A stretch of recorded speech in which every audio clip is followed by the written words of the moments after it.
Hi, my name is Dana, and I've been asked to compile my tips and tricks for making face masks.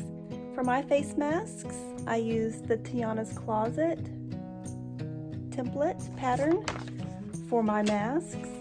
I traced it onto cardstock and have been using these the whole pandemic.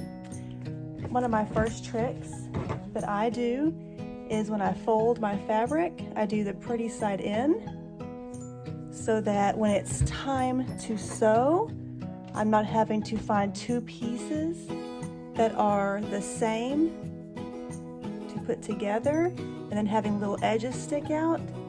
I already have two pieces that are exactly the same because they were cut together.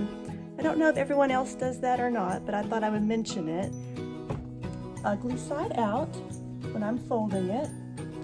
So I kind of play a little bit of Tetris and just try to figure out the best way to get as many as possible on the fabric. And usually I start on the side that's the loose side first and go up so that if there is enough extra here, at the end I can open it up and at least do one more mask inside there. Okay, so it looks like I had room for these and a little bit of extra here where there wasn't enough room, but I know once I unfold this, I will have enough room for at least some more.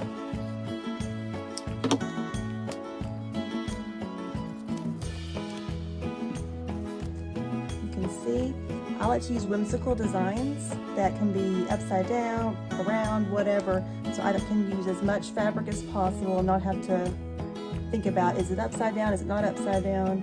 And I know that these top two will be the ones going together and their designs are already pretty much going the same direction. And I have this little section that was right up here in the corner. I'm going to open it up, and because we started on the cut line instead of the fold line, we now have this area where we can make a few extra pieces. And there were some questions about chain stitching, and that's what I'm going to show you right now. Here's the inside fabric and here's the outside fabric with a little bit of a fall theme. I'll be doing just 4 of each. 4 for the outside, 4 for the inside. Just pick it up and go straight in. And I finish that one. I don't take it off. I don't cut the thread. I just keep going with the next one. That was number 1. This is number 2.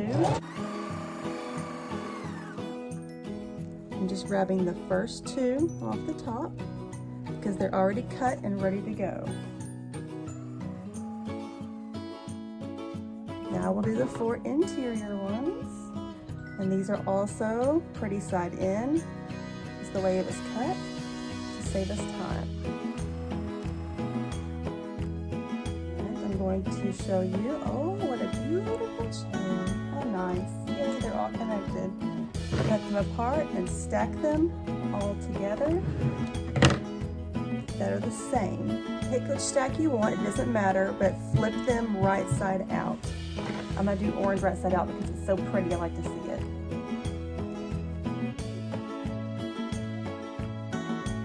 Alright, now they're facing the same way, so it makes it easier. The nose piece is sticking up, and you open up your first interior piece like this. Now line up right here on this nose, inside the piece. And we're going to take this and flip it over. So you have like a little sandwich. 1, 2. It looks like this on the inside. So it has ugly sides are facing out already. Now it's time to sew. I like to sew the side that has the nose piece, the little pointy part that sticks up instead of the flat side, because this is the harder side. Nose side on the right. Let's sew. Lined up as good as we can.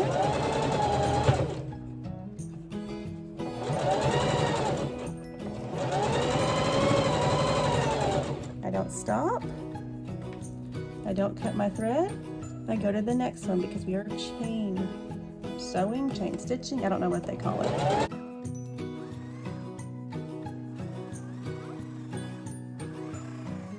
We don't stop, we go to the next.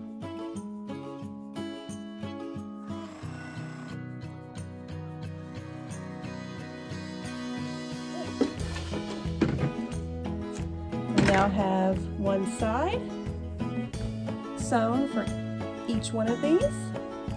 You can keep them together if you are that talented. Sometimes I am, sometimes I'm not. So I like to just kind of cut them apart and be able just to move on freely. Have my stack over here. I keep it the way it was. They're still nice flat little sandwiches like this. And now I'm going to sew the other side. The nice straight side. Starting in the corner.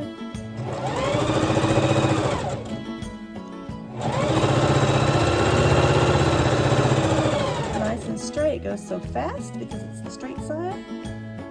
And that just sure makes it easy right there at the end when you have to finish up.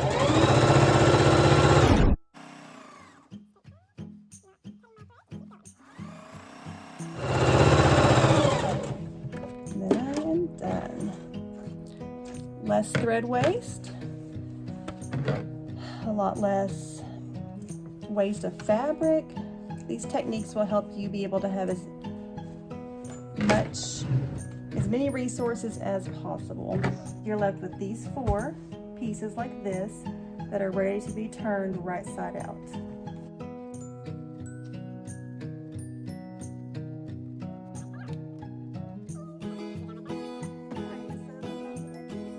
Okay, so now we have ours flipped pretty side out, ready to go, all 4 of them. We're going to do something like chain stitching for these as well. We're going to sew around the outside edge and then just start with the next one and then trim that first one off.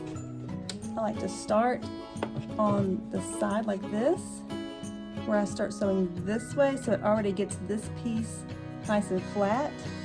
And I've been kind of doing it a little bit thinner because I've been using rubber bands, hair ties in there, and it gives it more hair tie to go around the ear.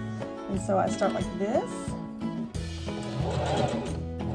and then go around like this. So I went down first, and now I will go down here, making sure that these are separated like this and not squished under, because then you waste a whole bunch and the mask turns out small. You want to make sure you're not accidentally getting anything stuck in there.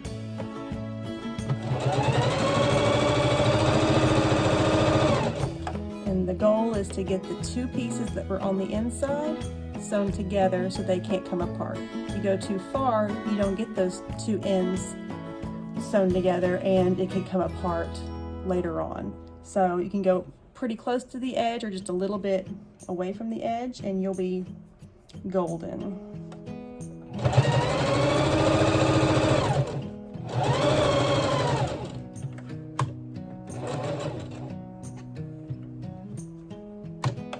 One trick as a sewer, in case you're new to sewing, when you have the presser foot or when you have the needle down, you're able to swing the fabric and put it wherever you want it to go without it moving across.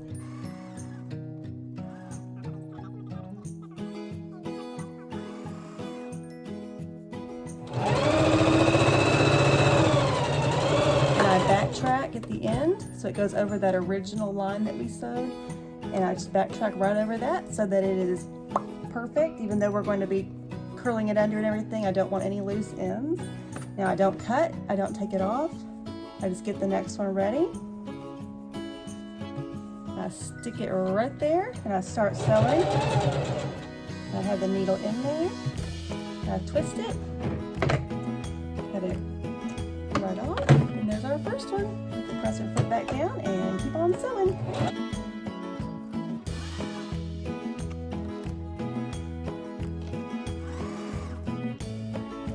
Okay, there's also one more step before the last step. The the edges are not very pretty, and when you're folding them, it's like they're different lengths. I don't like that. I want it to be the same length. And so I use my scissors for fabric, and over a trash can I cut, I'll show you this side so you can see, a nice clean edge. So you're ready to fold your hair ties. You can straighter up and down. Put your hair ties in there. It will be nice and neat, and it will not take as much time if it was a little wacky looking, because sometimes they can get pretty wacky. These are not so bad.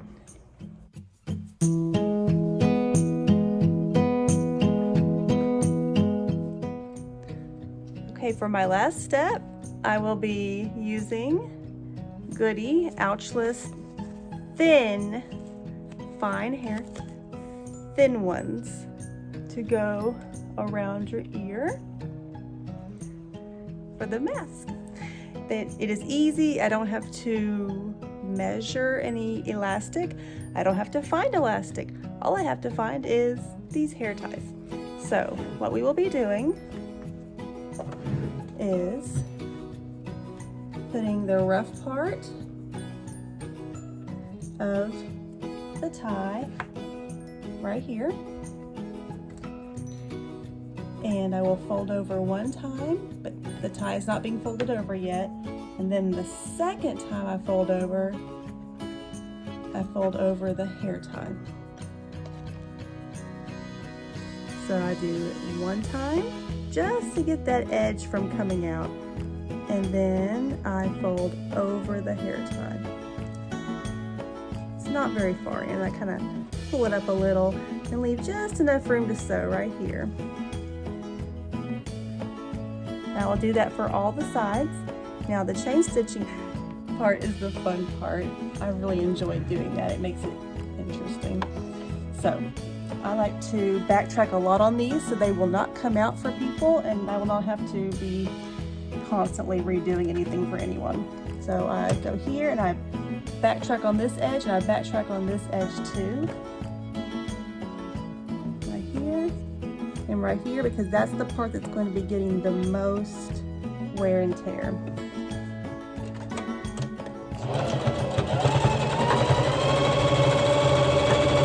That's simple. And this one is ready for a hair tie too. Usually just have a big step right here. And I put it on there. The rough side is here. Fold over one time. Fold over again over the hair tie. And I'm not even sewing on top of the hair tie to make it stay there. That's just what I do. That's just how I sew it. I kind of lift up the presser foot and backtrack up when I start sewing on that one part. Back again. Our chain stitching has begun. I will do that for all 4 masks.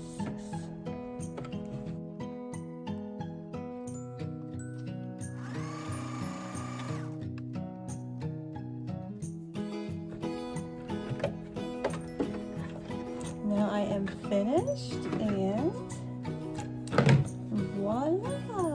Ooh, they're all connected. It's really fun when you have like 10 or 15 of these all together. Then you can cut these little ones and you don't have to waste any thread.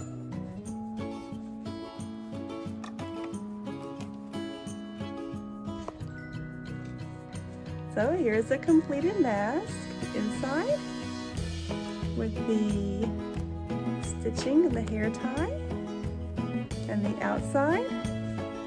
One side has a little bit of a nose part or a chin part. I've seen the nurses wear them either way. And it goes behind your ears, and there's still plenty of flexibility.